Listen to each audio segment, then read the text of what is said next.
A measles outbreak across the country is impacting several states, including some reported cases here in Pennsylvania. So Dr. Vinitha Moopen from WellSpan Family and Pediatric Medicine is here to tell us all about how this virus can impact kids and other people too, and what parents need to know. Okay, so let's get started first talking about why measles is so dangerous.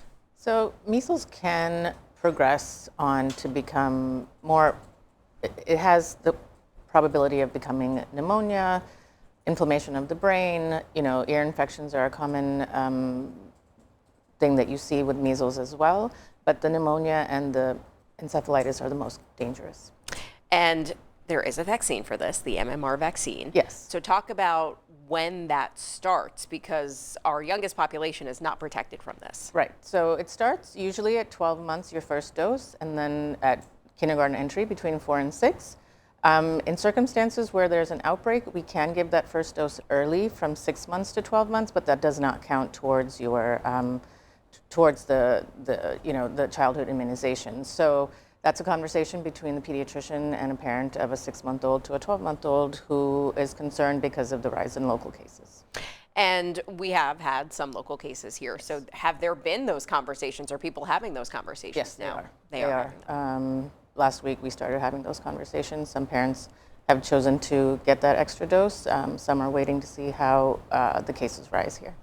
So we are in the middle of sick season. Yes. It can be hard to differentiate what's a cold, what's this, what's that. So what are specific signs of measles that people need to look out for? So measles starts with a pretty high temperature, usually around 102 to 104.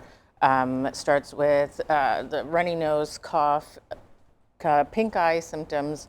There can be white spots in the mouth after day 2 to 3, and then the rash starts from the face or the hairline, and it moves downwards, usually days 3 to 4 of the infection.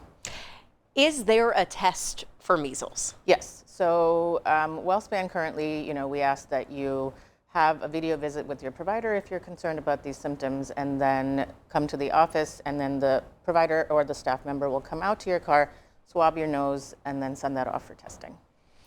And when we start to talk about these things that seemed, eradicated or eliminated or become rare, that we start talking about them coming around again, kind of talk about how that impacts what you do in the office, what you have to explain to parents, what you have to explain for things to look out for. So, if we do have children who are not vaccinated, we have to tell them about the signs and symptoms of these diseases that can spread very quickly.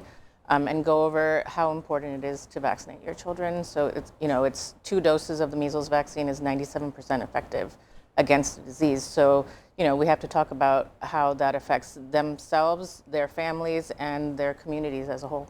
And what do you say to people who are potentially concerned about getting their child vaccinated against this? So that's a conversation between you and your pediatrician. They can go over whatever your concerns are. Measles vaccine has been given for, about 80, 90 years, and so it's been very safe. It's kept the disease at bay for all these years. We're seeing it now because there's a decrease in vaccination rates. Of course, if you want your child to be seen by a doctor or you think you have any of these symptoms, we have information for you on fox43.com on how to be seen at a doctor at WellSpan or to call your pediatrician if you have any concerns. Dr. Moopen, thank you so much. Of course.